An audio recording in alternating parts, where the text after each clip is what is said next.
即係我記得15歲嗰年，點解即係學校可能即係啲壞人咁搞到我唔入去？咁我嗰年我記得佢即係我啲 friend 咁就帶一啲大麻咁樣就叫我即係試下咁樣啦。咁有一次就落啲咁樣，即係同佢 friend 一齊嚟嘅，即係突然之間有差佬即係走晒嚟，跟住插咗翻去。咁嗰陣時我媽就好嬲啦，都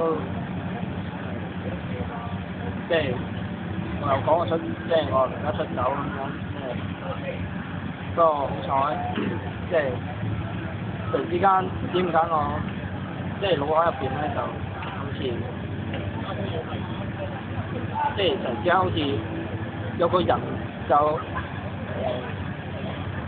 即係喺我生命入邊出現咗一下，咁佢就幫咗好多咯，係啊，好。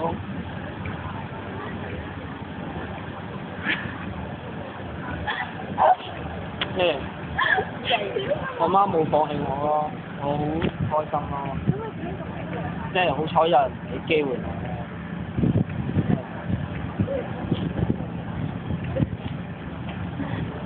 咁你會點樣感激佢啊？